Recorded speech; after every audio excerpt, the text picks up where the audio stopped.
I choose you! Tonight, Ian and I are phoning in from what has been described as the Croydon of the west coast of America. Coops is phoning in from what is known as the Croydon of Croydon. And Mark is phoning in from possibly the furthest place you could get from Croydon. Welcome back to the Incensed podcast. Boys, how are we doing? Are we alive? Are we good? Are we kicking? We're definitely not in the Croydon of the West Coast. Definitely not. I've had several Twitter DMs over the course of leading up to this. Well, they're all from Echo. Be careful where you go. Echo, fuck it up. You can handle yourself though, Milo. You can handle yourself. Both hands, yeah. Tweezers. And there we go. 2 sets of tweezers. 2 sets of tweezers. Mark, we always say this, don't we? We're always like, oh, and then we're like, and we're back. And we're back in the room. I think we're the only podcast that can degenerate into this level of humour so quickly. Yeah. We find the gutter fast. Real If fucking fast.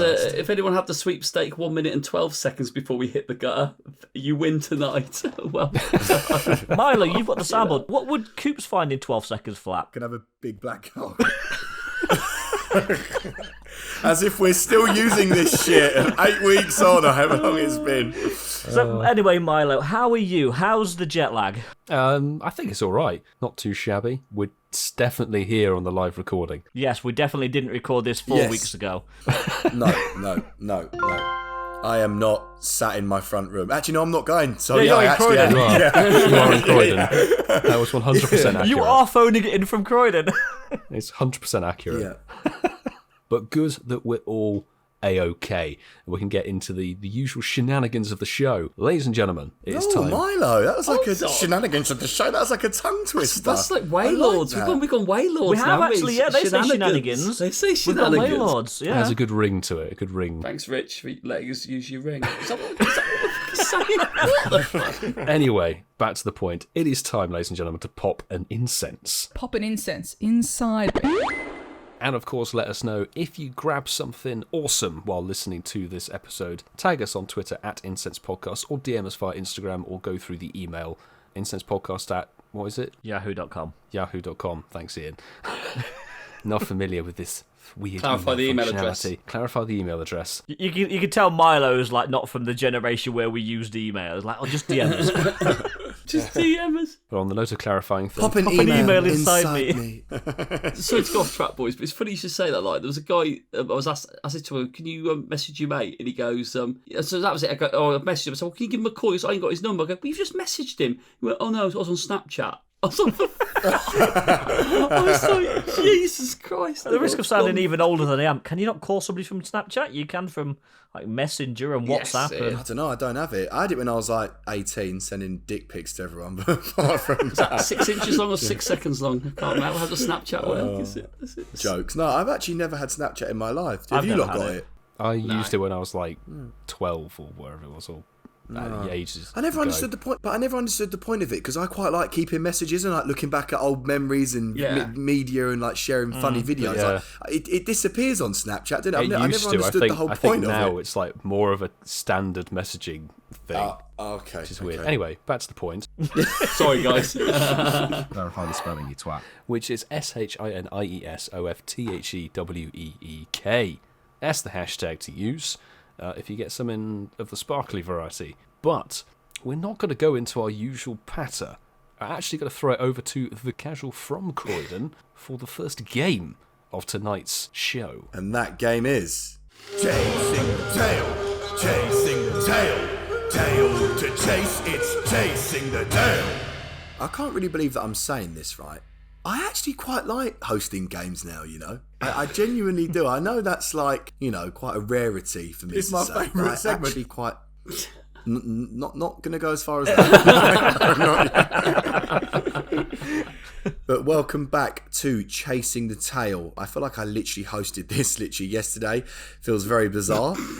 And boys, I'm not even gonna go over the details because I don't want to embarrass myself like I did last time and butcher it. It would be pointless. We all know the rules. We all know the game. The only conditions are no repeats, no stuttering, and no hesitations. So, let's go. This time round, we're going to go Casual Coops, Masterful 27, Ian Waterfall, and Pogo Milo UK. Does that sound good? Bringing up the rear. Yeah. Oh, yes. And in true Seattle tradition, Marky Boy, your Pokemon is Combi.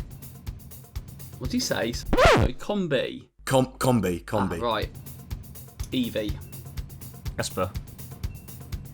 Riolu. What the fuck starts with a U? Umbreon. What the Umbreon. Oh Unknown. my god. Unknown. Oh yeah, that one fucked me over. last time. Unknown. Oh, I got caught with this the other week, and then they start Ursaring. fucking reeling them off to me. Do you know what? Bro, Ursula, I actually, in my head, yeah. I thought, what's the evolution of Teddy Ursa? Yeah. Bro, that's the fucking third time I've lost this in a month. The hell? I love you, Coops. That's got just shafted. unfortunate. Oh, That's Coops just is so fucked up unfortunate. right now. Oh, Coops, you look so... Oh, mate. Oh, the casual sulking. No, because I didn't expect to lose, so now I've got to find another fucking Pokemon to pick. Oh, fucking hell. Coopsy. Okay, right, I've got the poster up, I'm ready to go. So, Marky Boy, your Pokemon is Snapchat. Twitter. No, your Pokemon is, your Pokemon is, my man, Rufflet. Teddy Ursa. Ampharos. Sylveon. Norbat. Tangela. Axew. Woobat. Oh my god. Trevenant. Testicles. Ian. Right on the nail. Fuck. Oh, just so close. So to that many buzzer. T's. Fucking hell. I don't want to say it, bro. We literally just said Teddy Ursa, just saying. Oh. Fucking hell. Also, have you not noticed, whenever someone says Noibat, the next person says Tangler? Is that like a thing now? It's now a passer. I should have gone with Tentacool, Tentacruel, something along those lines. Bollocks. Testicles. Anyway, we're getting some deja vu going on here. Mark and Ian, Yeah. it is a duel to the death between you Well, two. yeah, this happened about a month ago, didn't it? It did. Yeah, we've indeed. eliminated a Yeah. few more this time, haven't we, though, Ian? This is a fucking Jesus. Yeah. Who was going after me? Was it Ian? No, Mark's after you. It's Mark. It's Mark. Because I was Sorry. before you, yeah. Okay. Your mon, Mark, is Chimchar. Rufflet. Have we not had Ruffalo? We've had that You one. repeat, bruv. Rufflet? I started with that. Did you? Yeah, what time is it? It's quite late on the first day. We have had Ruffalo. Definitely haven't did. we, We've had Rufflet, yeah. Coopsy Boy started with one of them, I well think. done, I Ian. swear to God, yeah. Oh, I won a game. That doesn't happen often, does it? Who won I mean, by I won it because default. Mark's a blithering idiot, but I won a game. To be fair, we've had so many Pokemon come through. Yeah, I was going to say, that was like 10 minutes ago. Lots of Pokemon. Anyway, well done, Ian, and that was chasing the Thank you. tail. Don't get a round of applause. Thank you. Oh dear. Just saying, if you wanted, you could have a "It's my game, it's my game." You know, I could, couldn't you I? But that would involve me singing. Exactly. But what I can do, I can give you guys a getting to know you question instead. I'll get to know you, Ian. Fucking just tell me about you, mate. Just what's going on?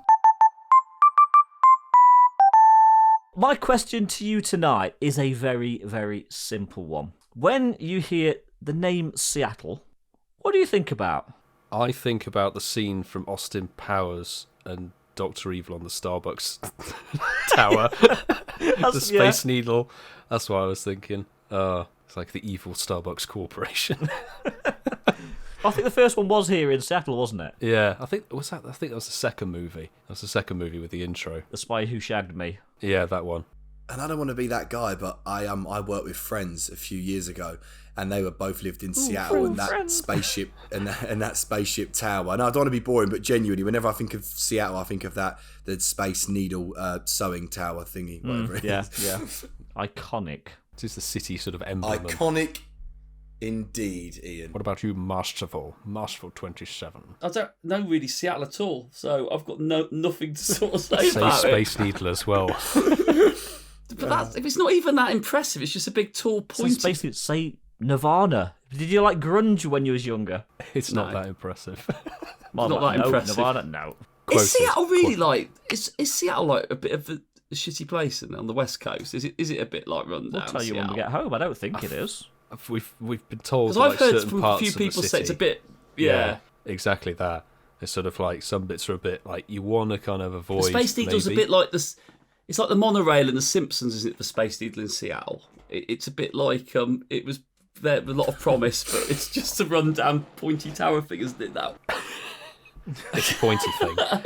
it's a pointy thing. Is it run down? I don't know. You two will have to go up in it. No canoodling though. I've got an answer for you, Ian. Okay. When I think about Seattle, I think about Frasier, the Oh, TV very series.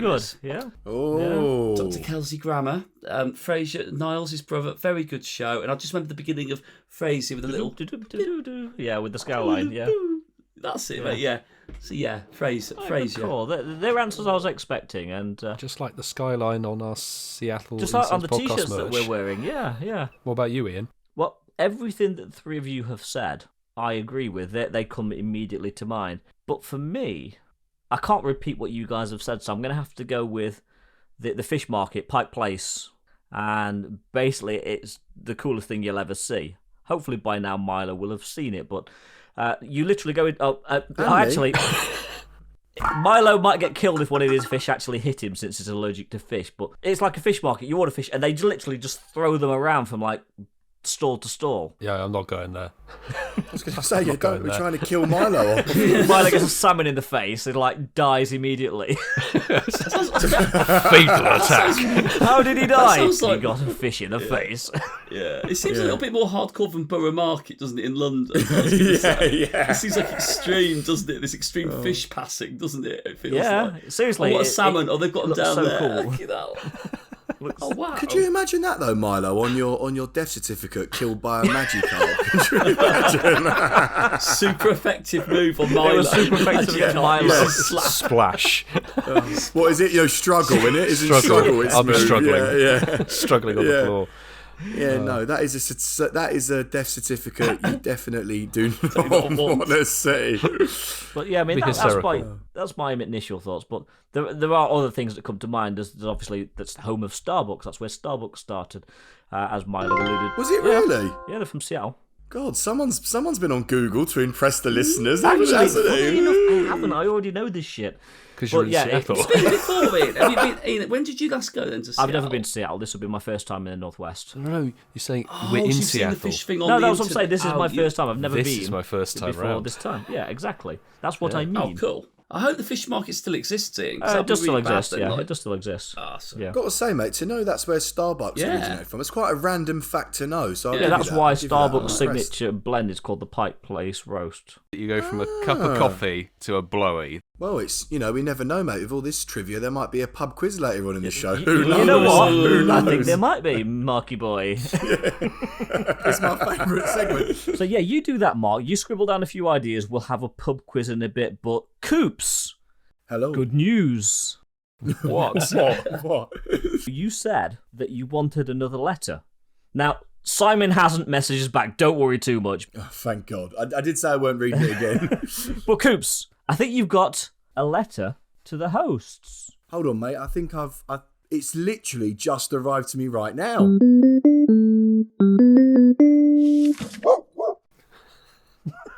It's the dog. It's even made its way to Seattle. That dog follows us everywhere. Why is it up the Space Needle? Okay, here we go. Cue my favourite music ever now. Dear Coops. No, I'm joking. That's not how it starts. Okay, let me be serious. Okay. Dear Mark, Ian, Coops, and Milo. Firstly, thank you for all the wonderful work on the podcast. It's hard to imagine that from your first brash and abrupt early episodes, you've mellowed and matured to the point where just the other day I was listening to you interview trainer tips, which, let's face it, is a huge achievement in little over a year. I can't believe Pokemon Go is 6 years old, and whilst late to the party, you guys are now an integral part of it with your individual YouTubes and the podcast. Kind of. Definitely Coops. You're still getting subscribes, aren't you, Coops? He literally is. He is. I'm a day one player and love this game. Whilst the last 6 years haven't been perfect, but let's face it, outside of the game, whose life is perfect for this long? I still play every day and get excited by new events and features.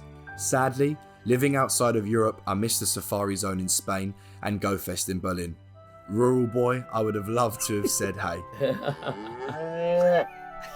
Hopefully, I'll be at Seattle and will say hi if I see Ian or Milo. Remember, they'll be wearing a cowboy hat. I would say hi to Coops too, but he never goes to any events or really anywhere outside of Croydon.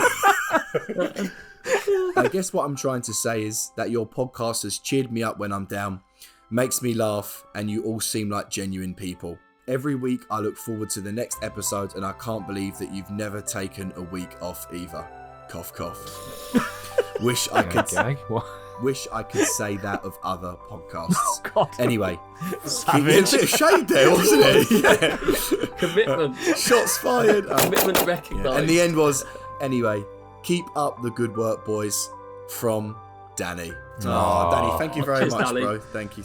Nice little letter. That was a lovely little letter. Thank you. It was. You know, like I say this all the time, but like honestly, like it actually gets me not emotional, but like I do proper deep it, like the fact that like, you know, just us four talking about cocks, like it really does have a huge no, but I'm being serious, like it really does cheer up people's week or if they're having a bad day. People So look forward Danny, to it, yeah. Yeah, thanks, Danny. Appreciate that, mate. And yeah, only listen. Only last week we were talking about bungee jumping onto a dick, so... Yeah, and like I said, if you see the boys, mate, go over and say hello for sure, definitely. They'll have a cowboy hat on their head. It might be on the head anyway. That's why I get a little one for the other head. Get one for your little head. Oh, that's a lovely, Microhead. lovely. But yeah, keep sending in your letters. Keep sending your letters. We Yeah, love we them. actually love the letters. Please keep sending them. Yeah. Yeah. We'll definitely read then. So, I want to talk a bit about GO-Fest. Somebody say GO-Fest?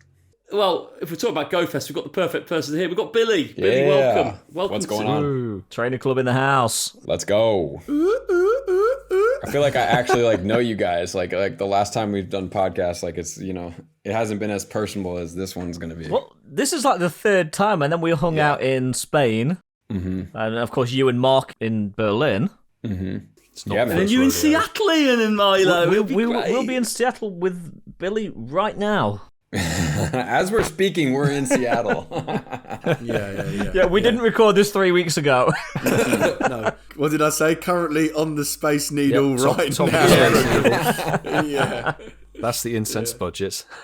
Yes. That is the Incensed budget. That's Thank the you, Incensed Patreons. Appreciate it. Jokes aside, Mark, I totally agree with you, mate. We have got the perfect person to explain to me the difference between a Safari Zone and a GO-Fest.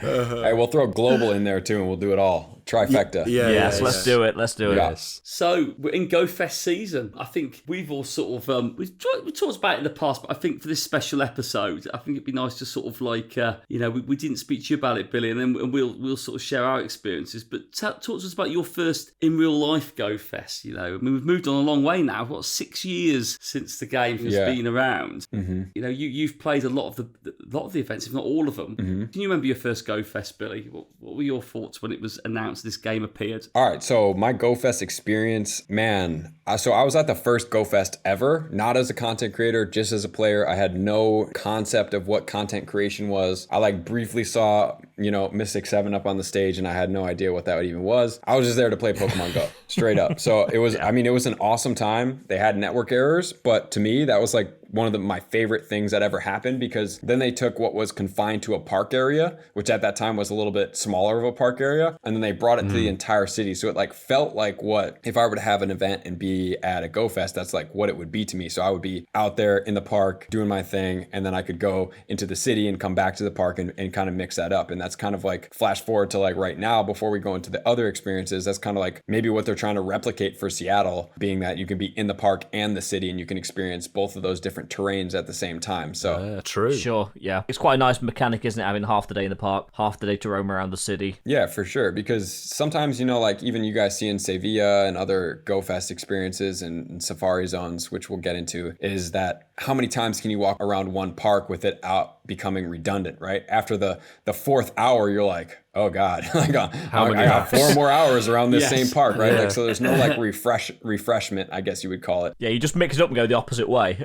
Exactly. Yeah. You're like, okay, maybe exactly. That's literally exactly what you do. You'd be like, okay, maybe we've been going this way. Let's like maybe cut through the middle and let's make like a figure 8 this time. Like, Yeah, exactly. Anti-clockwise this time. Yeah. There's every combo. Yeah. I guess so then going onwards, like the second Go-Fest I was at, the second Go-Fest I think was the first time I was a content creator, and that was like I was a super baby content creator. That was a different, that was a longer park area, and then it just kind of like kept on morphing from there. I've been at every US Go-Fest in person that's been there. Obviously, I've done all the global ones, and I've been to a couple safari zones. There were a few that I didn't make it to. I didn't make it to Dortmund, Germany, and I also didn't make it to Singapore, and there might have been one other safari zone, 1 or 2 that I did not make it to, but beyond that, pretty much been at all of them besides that, I think. And there's been a few.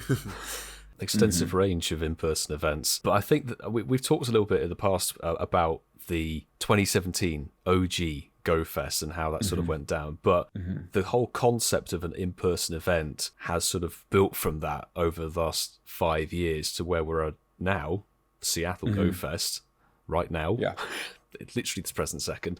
I think they've come a long way in terms of an in-person event. There's been a lot of development. They've really honed it, and it is one of the things that people look forward to the most. Yeah, I would totally agree. I mean, they've kind of, they're a company that they don't just say like, oh, this sucked, let's not do it again. They're like, well, what did we learn about this? And each time, however much heat they take from the community, the press, the creators, whatever it is, I really respect the fact that they never seem to get discouraged in keeping on trying to make these things better. Because after that first one, they could easily have been like, yo, this is impossible. I don't know how we're going to make this work. And yet they came back the next year and they made it work, and they made it work really well. So they're always on this like new, I guess, kind of event space as well, because they're kind of like the first and maybe only company that kind of does something to this magnitude, where they're basically hosting a concert of people that aren't just watching the concert and trying to text. They are full on playing a video game at a concert, which if you've ever been to a football game, sometimes it's kind of hard to play Pokemon Go because how many people are there, right? Yeah, it is. And now we're trying to drive it for 3 days in a row for 8 hours, right? Yeah. At optimal capacity. So it's a whole different ball game of events. So I really think that they've done a good job, and I feel like each time they kind of learn something new, and I kind of notice like how they implement, a little bit better proficient shop, or, more shop items, or, the event space is a little bit more efficient and things like that. And that's a fair point. I mean, I'm referring back to the safari zones that I did in Dortmund, the Go-Fest I did in Dortmund and Chicago.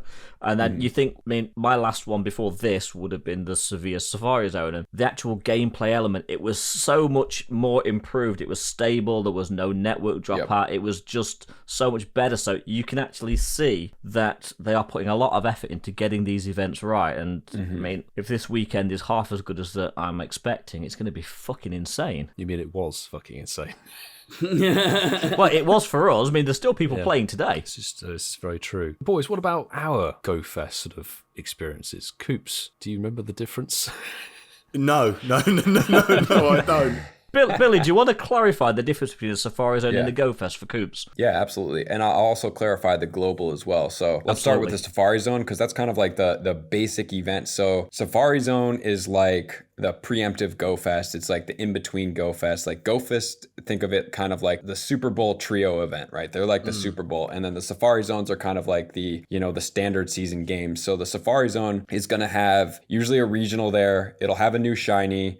The spawns won't be quite as rare as a Go-Fest. You're not going to get a mythical Pokemon from those events. And then also you're not going to have habitats. All the Pokemons are going to spawn synonymously throughout the entire event. There won't be broken down different sections like Go-Fest. So it's kind of like a good event that we see globally, like a regular event, but they condense it into a weekend. They increase the shiny rates, and they may have raid Pokemon and things like that. So that's typically what you see. And if you look back to, Liverpool, you have a new shiny, same thing. You'll have a regional, and then you'll have X, Y, and Z. Because in Liverpool, we had the Relicanth. And I think was Liverpool also the original shiny Chinchou? Yes. That's right. Yeah. And then if you look back to Sentosa, which is one of the ones I was most jealous of not being able to attend, that was when they released shiny Lapras. And then, we have the Mime that was shiny. and things like that. That was for, I believe was that Philadelphia? So, you know, each time it's something like that. It's regional, it's shiny, good, decent spawns, and it's throughout the entire park. And then if you take it to the GO-Fest, we're talking about you're going to get a mythical Pokemon. And if you're doing multiple of them, you're not gonna get 2 mythicals, you're gonna get extra candy. So you'll still get the research quest line that goes along. And I think they've done a better job at the Safari Zones at integrating this research in throughout. You're also going to get regionals in those as well. Potentially shiny regionals, which is usually when they do drop those. So this year we have all of the little shiny monkeys. And then you're also going to get habitats, and the habitats are gonna be broken down by different typings, and so you'll be able to, the one thing, my flagship best part about GO-Fest is that you get to go and control the habitats, and you get to stand or take adventures to different sections. Like, let's say you're like, oh, I really want shiny Chansey, and it happens to be in the fairy garden. I'm just making this up. You can go into the fairy garden and you can camp shiny Chansey and hunt it the entire time if you so desire. Or if you want to go get Absol, you can go in the Dark Ghost section, which was in Chicago. I believe that was 2019. You could go all the way to the end of the park and you could just camp and catch Absols all day. So you really control your experience in that. And then the GO-Fest Global is similar to the GO-Fest, except they can't have the entire globe broken down into its own habitats. So then they rotate it by the hour. Upside is that you get to play from anywhere and you don't have to travel and have that incurred expense. But the downside is you only get 1 hour in that each forced section, which then if it doesn't feel like enough, you're like, I really like this hour, but then it's like, oh, I only get 2, you know, it doesn't feel like enough. That's where the GO-Fest really shines, where it's like, I really like this. It's like, cool, stay over there. Yeah. Clear, Coops? Yeah, well, the problem is obviously, you know, the play day was quite a long day for me. The flight over here, you know, was quite long. I'm a little bit, you know, a little bit hungover. But Billy, thank you, mate. That did make perfect sense. Yeah. Milo, you know that you were asking, you know, you were saying about, let's talk about our experiences. I actually think now, listening to Billy explain all of that, I actually think my first ever experience of one of these was a Safari Zone. I want to say it was Dortmund. Dortmund 18.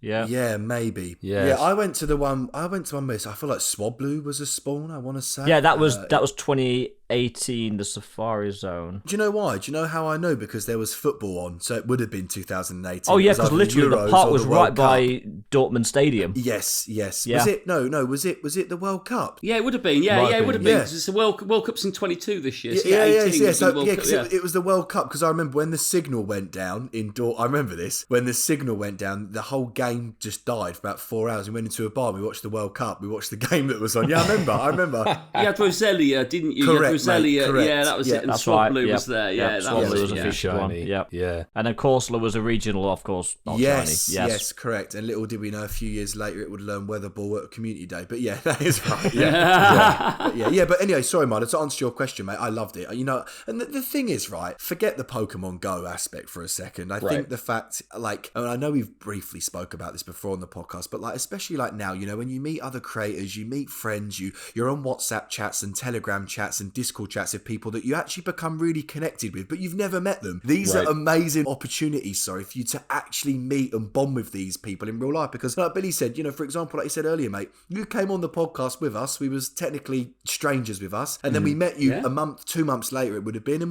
we just had a great time. And like, you know, now, not so much me now because I don't play so much, but like now you actually know the 3 guys, and you'll hang out and you'll meet up, go for a drink. Yeah, it's good. I like that aspect to it. I like the community aspect to it. It's pretty cool. Yeah, I think that's the next level of it. It's like, yeah, we can talk about Pokemon Go, but like even just without the friends aspect, but playing Pokemon Go in an area where there's like 5,000 to 10,000 other people playing Pokemon Go and having that electricity of like feeling the shiny. Sevilla was a little different because the park was so big and it was hot, and I just kind of felt like it wasn't, like, a lot of people just didn't want to go to that park, to that event for whatever reason. I don't think it was anything about the event. I think it might have been a timing thing. I'm not really sure what happened, but come to Seattle, it's going to be a whole different animal of the amount of people that are going, just sheer on like the amount of people I know that play Pokemon Go that are going and everything like that. So yeah, I just think that the electricity of being at an event, just from the experiential, like think about watching a football game at your house compared to at the stadium.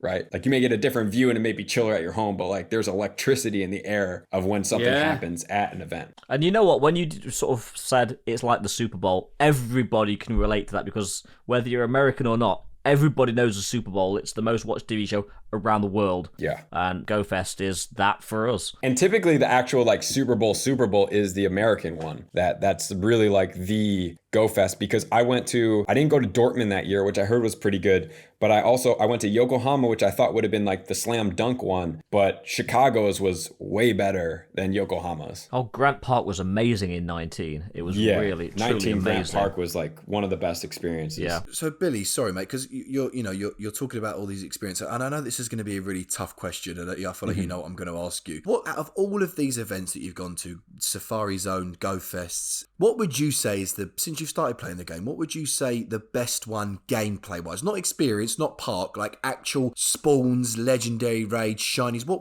one do you have in your memory and you think, you know what, that was fucking amazing that day or weekend? But to do with Pokemon Go, specifically talk about Pokemon Go, because if we're talking about experience, obviously yours is Liverpool. Come on,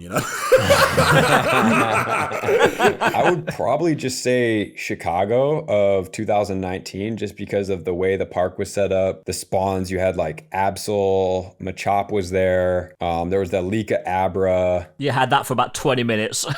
20 minutes on day one, like that was kind of cool. There wasn't really like regional shinies coming out at that point, so it's hard to say from a regional shiny standpoint. My favorite experience, honestly, was probably like GO-Fest Global 2020 that I hosted in New York, because that was just like absolutely bananas. The amount of people that showed up for that, I was not expecting that many people to be there. But from an in-person standpoint, just the way the Chicago was laid out, how like big the habitats were. Like the habitats were huge, man. You had like each habitat was its own park, and they were all connected. Like Yokohama tried to replicate that, but it was like you had to walk like a decent clip without Pokemon spawning to get to each of those, so it was totally different. So like the way, just Chicago, the location, the area, the Pokemon, it was just like there, and that was just it. So I've got a Chicago question then, Billy. So obviously they've had 17 and 19, they were both in Grant Park. In 2018 you had Lincoln Park. Yeah. In terms of the events, obviously they were still learning, but how would you compare the Grant Park events to let's say 2018 Lincoln Park, because 17 there was a lot of issues? I would say that they were slightly different. The way that they did Lincoln Park was very, very long, like a huge rectangle and not so wide. And then Grant Park is more of like, it's a rectangle, but it's a fatter rectangle and it's not so wide. So it's more of like, a picture frame as opposed to like, a panorama photo. So I thought that both of them were really good. However, the downside to Lincoln Park, and I understand why they did this, because they didn't want to have network issues, so I understand why you would want to have a really big park to like just mitigate those issues, is that if you wanted to go from one side to the other side, it was a long journey, as opposed to Grant Park, where if I really wanted to get from one clip to another, maybe I could do it in like 5 to 10 minutes, and if it was Lincoln Park, it was probably like 20-25 minutes. So Lincoln Park would be more like, I suppose, akin to Westfalen Park in Dortmund, which was a bloody huge part. It took a long time to get from one side to the other. Right. Yeah. It was just more. It's just more accessible for everybody. And sometimes when you're done and you want to get to that next spot, you don't want to have to like potentially walk that huge distance. I think 20. That was when Torkoal was spawning, I believe. I think it's quite interesting you talk about or mention the meetup in 2020 for the Go-Fest that year. That was the first global one that they did, and it almost put us as players in charge of if you could host a meetup, which was quite an interesting format to go for. We didn't really know what to expect, but it gave the community a power to take Go-Fest to wherever they were playing, and it was sort of like, you make this event work for you, and you hosted a massive meetup in New York. Yeah. I'm sorry, it was 2021. 2020 I was in was a terrible decision.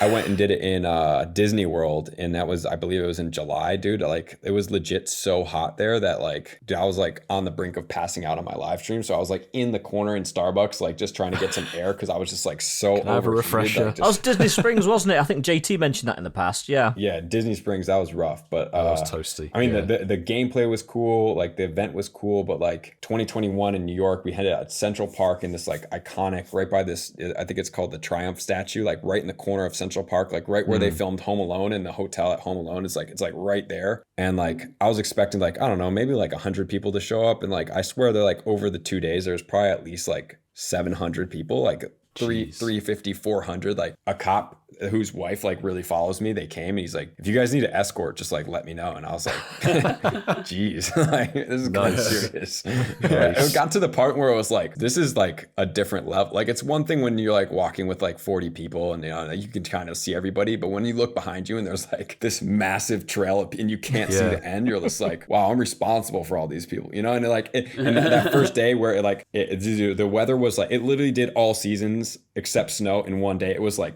bright and sunny, and then it went cloudy, and then it started pouring, like literally torrential downpouring, and we were like all huddled under this bridge, and then the sun came out and we finished off. It was bananas. It was quite an event, but it was a lot of fun. And then raid day number 2, there's nothing like raiding in New York City. Like, that place is insane. Like, every raid lobby full all the time. You just jump in 20 immediately. Yeah, we must go to New York City, guys, because we obviously Buffaland, which most probably haven't got already. It's not good for Great League though. Yeah, and Buffalo, I mean, New York's not that far of a trip for you guys. It's only like, what, 5 hours or so? Five hours. It's like literally not that bad. Yeah. Easier to get to than Seattle, quicker. Yeah. Oh, for sure, yeah. Is that really all it is? It's 5 hours to New York, yeah. It's the same distance going from Seattle to New York as it is going from London to New York. Yeah. Jesus, really? Yeah. Just about, yeah. I think it's about maybe like a 30-minute differential. I think a little bit 30 minutes longer from London, but like, yeah, it's literally like not that much longer. That's how big the US is. But the raid lobbies of 20s just takes me back to Germany, Dortmund 2019. Like, yes, obviously done the gameplay in Westfalen Park. It's an enclosed park. Once you're in, play your day. Yeah. The habitats are all sick. But then when you take the people out and about to do, it was Groudon at that point back in 2019. Yeah, it was. Streets lined with hundreds and hundreds of people doing all these raids. You could jump in the lobby with your mates. You'd all end up in different raid lobbies. Even the town as well. Even the local town was sick as well, bro. Like, people everywhere. The square, people everywhere. You are right. I remember I got my first ever hundo weather boosted Groudon from there. I remember. Yeah. No, and I think to add on to this experience is like, that's what I think Pokemon Go feels like they've lost, is like, you can remember when you got that Groudon 100% IV. Now with a remote raid pass, like, you don't know, like, you don't have that experience anymore. You don't have like, we had to gather this group. So I understand it from like an old school, and obviously the game is transformed, but like having the mix of like remote raiding and in-person raiding, I think is so crucial, just because like, or remote in-person experiences, because like, even if you're a new player and you've only played global and you had the Incensed and you were spoiled sitting on your couch, like, dude, there's nothing like being at an event. Even if it's just a comm day with 100 people, like, it still is like, man, you can't sit on your couch and have fun like you can at a park with 100 other trainers hunting out. Maybe like, somebody calls a hundo out and a couple people get a shundo and stuff like that. Like, there's nothing like it. I think that might be one of the reasons why Severe Safari Zone may not have had as many people at it as previous sort of live Safari Zone events or even Go-Fest events. It was the first major live in-person event, apart from there was the Kanto tour post Johto tour. Yeah. Which was epic. Which looked epic. You did that as well, actually. Yeah. Oh, you went to Monterey, didn't you, Billy? I did, yeah. That was really dope, man. That was a good event. Like, dude, honestly, top tier event. Like, dude, guaranteed shiny Mewtwo in research. Like, every like, they had a place where it was like all the Hitmons were spawning, and then they had, dude, just like every Kanto Pokemon had its region. Like, Snorlaxes were spawning in certain areas. It was just like, dude, it was the event, man. Like, that's sick. And especially being like a Kanto, baby growing up, and that's like what I knew and only knew. Like, it was just an experience that just like, it was awesome. You like Kanto, don't you, Coops? You don't want to leave Kanto.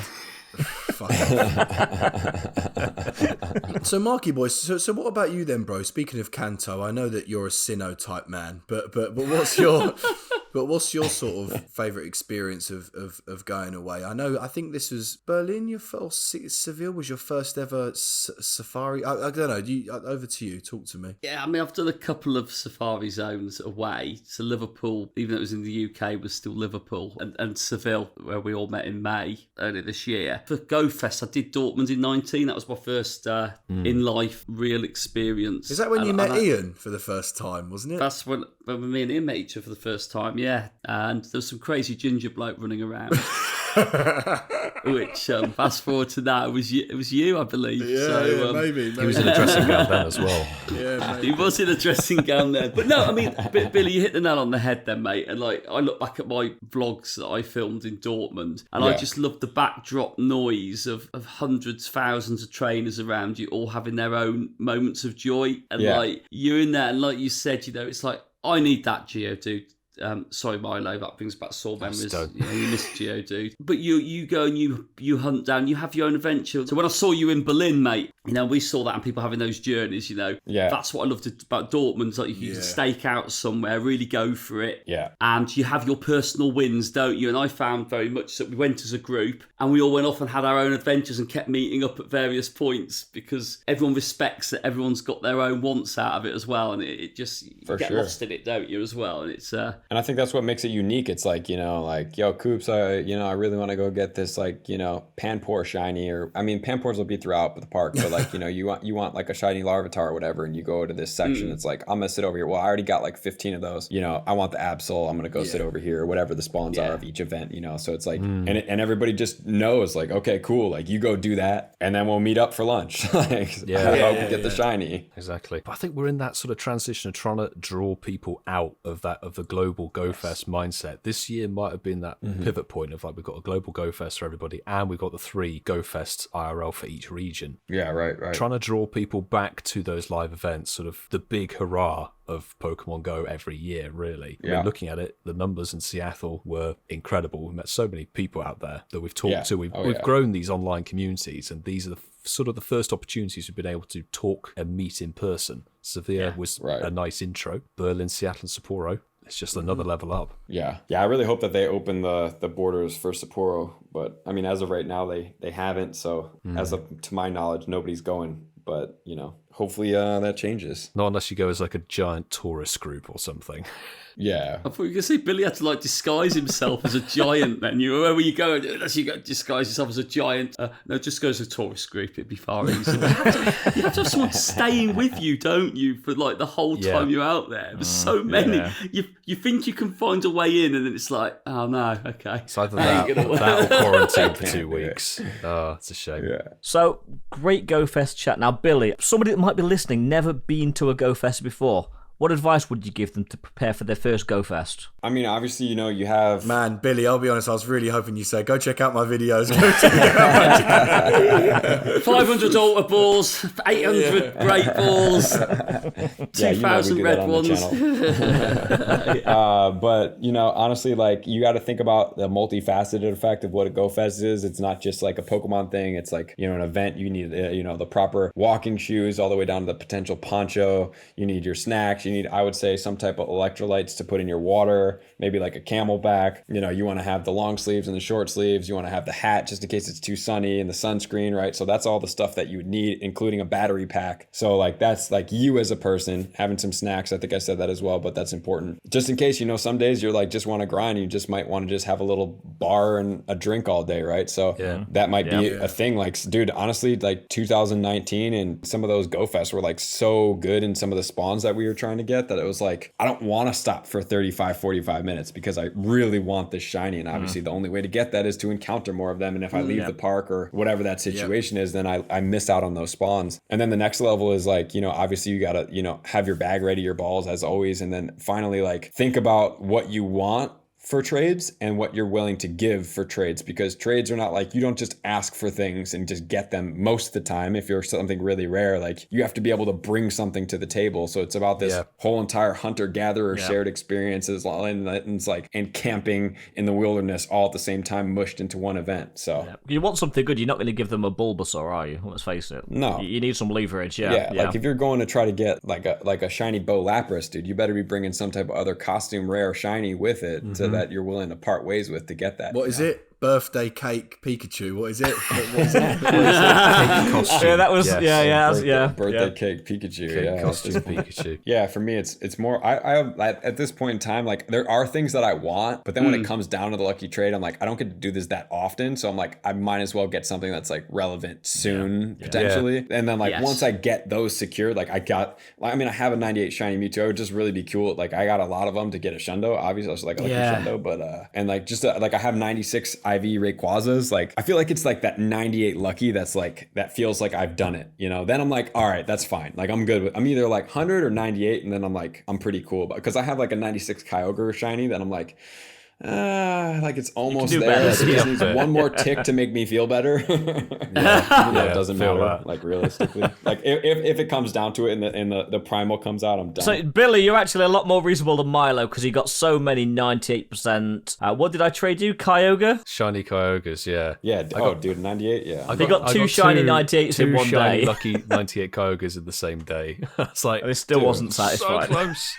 I know, So like, close. there's one thing if it's like your mission to get that Pokemon, but if it's like, I have a bunch of them that I want, then after I kind of in my mind, I go after like, I don't go after just one, like I'll just keep on going after certain ones. And then when I hit that 98, I'll like cross that one off the list until I get all those 98s, which I don't have yet. Then I'll be like, okay, now I can like revisit one of these that I really want to try to up it. And I'm willing to like not get any of these because we don't know which one's going to get released first, right? Like it could be Mewtwo in 2 years and it could be a Primal Ground on Kyogre and everything like that. Or it could be Mewtwo first and the reverse happens. So we just don't know. So like for me in my mind, I want to have at least like 96, 98% luckies that if those primals and megas come out, I'm good to and feel confident to max those guys. The one that actually is kind of like drawn my eye lately is that that costume, not the party hat, the costume Gengar shiny, because then it can also go mega too. So like it has the cool dual focus of like it's a really cool Gengar, and then it also is like because some of them don't feel like they can mega, right? Even though they do, like, but that one's cool. Yeah, I mean the regional, dude, it's a great point. Like always have extra regionals. Those things are valuable, man. They're super valuable. And more importantly, do not forget your passport. Yes. Number one. But we're going to wrap up the GO-Fest chat here and the Lucky Trade chat as well. We've stacked up so many over the last 2 freaking years. I can't wait to do all these lucky trades and stuff. It's going to be insane. But Billy, thank you so much for joining us for this segment. It's a huge pleasure. Thank you, Billy. Thank you very much. Definitely, mate. It's always a pleasure, boys. Man with extensive knowledge. And we'll have you back on again soon. Cool, man. Just let me know when. Oh, He's gone. I know he's gone. We need to move on. Because Mark, we're throwing it over to you for your pub quiz. Is there a seat for me here? Oh, What? hold on. Whoa! unexpected return. I just, I wasn't satisfied with my performance last time, so came back to try again. He's back. Welcome back, Nick. back. Welcome Trader back. tips. And this time he's coming for first place. Technically, you are now a regular at the pub quiz. You are. Bloody hell. Regular. We've got another person taking part. This is a nice surprise. You ready for the jingle, Mark? Do it. So, this is a pub quiz all about the place that Ian, Milo and Nick are currently at, and that is Seattle. So, this is the Seattle pub quiz. It's a 5-question quiz, and we've got a little cheeky tiebreak at the end, which you might just throw in for good measure. Just like again. deja vu. Bit, isn't it? Bit, isn't it? So, we're going to jump straight in. The first question is, which city in Germany helped inspire Edward Carlson to design the Space Needle? Was it... and Coops, don't sound so despondent. I haven't put you first on this one, so you've got a fighting chance, mate. So... I'm just going to the information desk to ask. Was it A, was it A, Stuttgart, B, Dortmund, or C, Berlin? And we're going to start Milo first, then we're going to go Coops, Ian and Nick at the end again. No idea. I'm just going to go for A, Stuttgart, I think. Hey, you went German there, Milo. I like that. It's Stuttgart. It's the home of Porsche, so I should know. Oh, I'm going to go the same as well, buddy. just going A. I'm going Berlin because there is a very similar monument or building or whatever it is, structure in Berlin. I want to go Berlin too, but I think there was one of those in Dortmund, but I can't imagine someone going to Dortmund over Berlin, other than for GO-Fest. yeah. So I'm going to go with Berlin also. Right. I'll do what Ian always says with these things. He goes, well, at least one of you's got it right. Anyway. Question number 2. What is the Market Theatre's brick wall covered in or covered with? Is it A, graffiti? Is it B, chewing gum? Or is it C, stickers? Oh, God. Stickers, because we love stickers in Pokemon Go. It's got to be the random chewing gum. It's got to be. It's got to I be. genuinely have no idea, but stickers came to mind straight away. That sounded like the most plausible, so we'll go stickers. I am going to go with chewing gum. Yes. At least one of you's got it right. Well done. Right, question 3. So, I like a little bit of history on places. So, Seattle was the first US city to elect a female mayor. What decade was this in? Was it either A, the 1920s, was it B, the 1930s, or was it C, the 1940s? And I'll give you a bit of a clue. Her name was Bertha Knight Landers. Yes, You go first, Goose. That's a clue.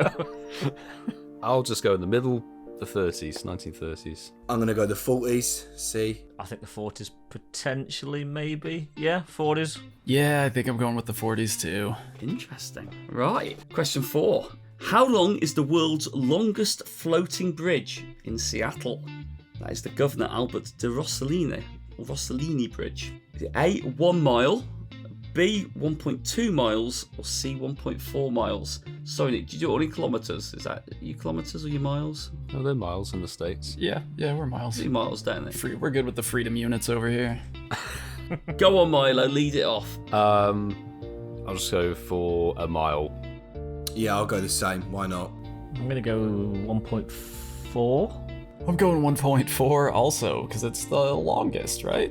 Choose the longest one. Exactly, yeah, exactly. Well, at least one of you's got it right, so that's a good start. And question 5. We didn't do it on the question before. I didn't do it on the question. No, exactly, we all got it wrong. And question 5, this is definitely a fun one. So which Star Wars character has a building nicknamed after it in Seattle? It also looks like Ian, it. if you get this wrong. Is it A, R2-D2? Is it B, Darth Vader? Or is it C, C-3PO?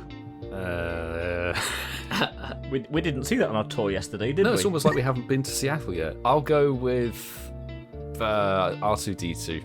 I don't know. Yeah, see, I'm gutted here because I was looking at Ian's facial expressions the whole time and he wasn't giving anything away. So I'm gonna go Darth Vader. Why not?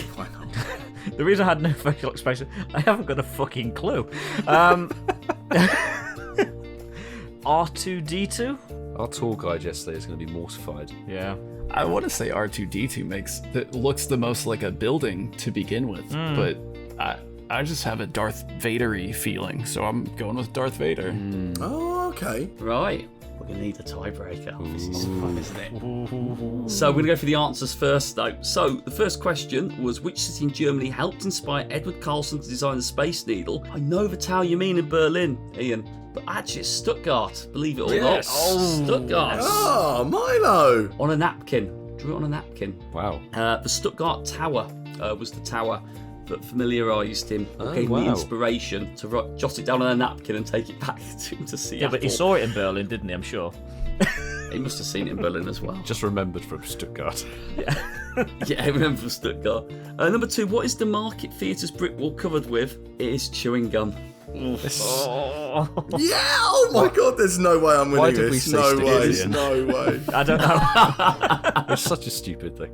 So, Seattle was the first US city to elect a female mayor. What decade was this in? Bertha was definitely the 1920s. That was Bertha. A. So that was the one that everyone got wrong. At least one of you has got it wrong. At least one of you's got it wrong, yeah. I should have done that, Milo, that's good. Number 4, how long is the world's longest floating bridge in Seattle? Well, it is 1.4 miles long. Yeah, Milo, that's not good from literally us, stupid. mate. That is not that. You and Nick then, Coops, isn't it? Yeah. You and Nick. And finally, number 5, which Star Wars character has a building nicknamed after it? Yeah, Darth It Vader. is B, Darth Vader. Oh my god. Yes, GG's, guys. Well done. Wow. Milo, we are So- blithering idiots. Yes, very much so. I'll make this sound less brutal because that's always a favourite way, isn't it? So in joint second place is Milo and Ian with 1 point. The cretins. We're 50% of the participants with the losers. Luke's, you got 20% correct though. Can we get a Well done. refund for my tour, Milo? And joint leaders going into the tiebreak question are Coops and Nick on 3 points. Okay. Nick, I kind of want you to win, bro. You literally came back for the crown, so it's like. Came up for the crown. So the tiebreak question is this. You ready? Tense music. How tall is the Space Needle to the nearest foot or metre? And we got no clues at all.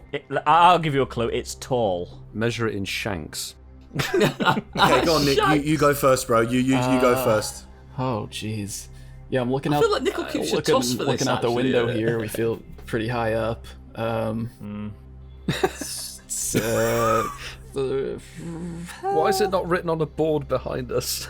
325 feet. Mr. Cooper. Right, so hold on. So hear me out. So my thought process is right. 100. I've seen pictures of the space. No, sorry. I'm actually currently on the Space Needle, but I know that it's high, but it's not like high. I don't think it's like the Shard high, but I know that it's high. But it's kind of like fairground high. That's what I can see from the photos. It's not like. So I think 100 meters is too high because that's like on a running track. That's quite high. So I'm gonna go with just under. So if Nick said 325 feet, I think about that. I'll say 300 feet. I like the word of the quiz was high, wasn't it? I think high was used quite a bit in that explanation. So, in meters, the Shard is 310 meters high. So that is a tall building, Coops. Very, very right there. But in feet, the Space Needle is 604 feet high. Wow. Which is 184 meters, so it's 2/3-ish of the Shard. So to see it in the skyline, it's going to have to be fairly high. Damn, man, I just didn't think it was. Fair enough. So he came back. He conquered. For the crown that he felt he could do. And Nick, you're the winner. Right. Approved. Round of applause. I did it. I did the thing. Thank you. Thank you. Hey, well done. Thank you so much. Congratulations, Nick. There's a lot of people in that Space Needle with you boys. We've crammed a lot in. We've crammed a lot in for the audience. meetup. Nick, now be honest with us, mate. How much has that made I feel your great. day? So great. Congratulations, my man, on coming back and winning the pub quiz. Oh, Seriously, thank you well so done. much. It's always been a dream of mine, since 2 weeks ago. I mean, what would you want? To win a pub quiz or a 1 million subscriber plaque? I know what one I'd want, right? Pub quiz all the way. But have you got anything else to say before you go, or all good? I'm satisfied. I got what I came for. But no, thanks for coming back to do the quiz, Nick. It's been great to have you back on so soon. Of course, I said I would come back, right? Oh. Yeah, so Oh, he came back, got what he he came. conquered, and Well he's sorted then, off mate. now. So straight in, straight out. Surgical. Efficient. He was surgical. Thanks, Nick. Bye, mate. So we'll go straight from that hasty exit into everybody's favourite section. That is Shinies of the Week. Shinies of the week. So, gents, I'll go first because no one ever talks. so I've got one here Coops from was first Mr. to Mossam. arrive. Yeah. Mr. Mossam says, so did one trade with my friend, sub 5 ambulance, and although it didn't go lucky, I got my third shundo, which, by the way, the fact that you got a shundo through a trade and it wasn't lucky, so that's a random special. That's a random bro. And then obviously he adds us all. Coops the Casual, Ian Waterfall, Masterful27, and Pogo Dickhead UK at Incensed Podcast. Hashtag Shundo, hashtag trading with friends, hashtag Shinies of the week. That's crazy. Yeah, GG's, bro. That is crazy. Absolutely. Nice. Bit of a beast. Perfect for Dauga. I'm going to rip one off of YouTube. Got a YouTube comment for this one. Stacks TV. Awesome episode. I got to meet Nick at GO-Fest 2019 in Dortmund. Anyway, while listening, I managed to bag myself a shiny female Litleo. Not sure if it was an incense spawn, as I'm 8 deep. Eight shiny Litleo. Good going. I hope you've got a male in there somewhere. Unfortunately, I don't need it, but I do need the male version. Okay. That's unfortunate, but Got 8 girls there. 8 shiny girls. it's all the Litleo bitches. But got a I'm pride. happy anyways. Happy anyways. Hashtag Shinies of the Week. Hashtag It's Your Round, my lord. Not really. Anyway, congrats. Well done, GG's. GG's. Cool. So we've got one here from Pokemon Swifty. Great podcast. I don't have any incenses like Nick, but I caught a shiny party. I think it's party hat. It says party bat Charmander, which would be quite amazing. Party to see. bats. That'd be interesting. Like, Yeah. a shiny party hat Charmander whilst walking through the city listening to the podcast. Nice. Lovely. Nice. Big congrats. Nice. A little 360 CP one as well. We like that. And the last one we've got tonight, we're going to go back to Twitter, where it all started. HR, it's Kaylee. He's so cute. Hashtag Shinies of the Week. It's a shiny Pansear Nice. which is nice. Still need that one. Still need that one. Still need that one as well. So well done, HRH Kaylee. So guys, I think they want us to leave the Space Needle. We've been up here for quite a while. Yeah, security. I saw that woman. She's like pointing at us with security. Yeah, I think we'd better get out of here before she. I'm sorry, we're going. Okay, so just give us 2 more minutes. Just give us 2 more minutes. So anyone that's listening, we would love to thank you for spending the last hour with us. Thanks for listening to our Seattle special. Thanks for listening.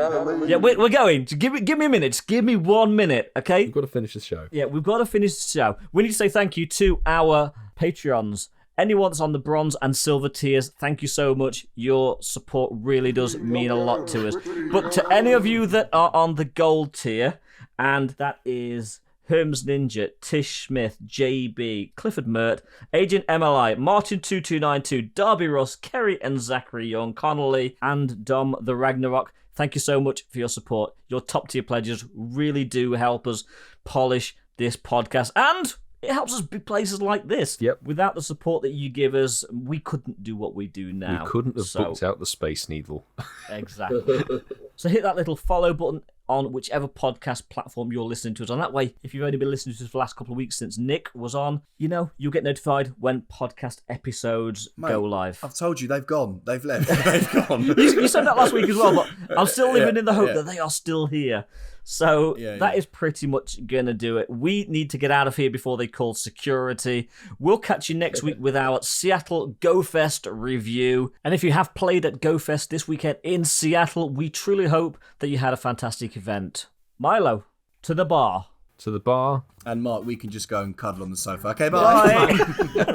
See you next week.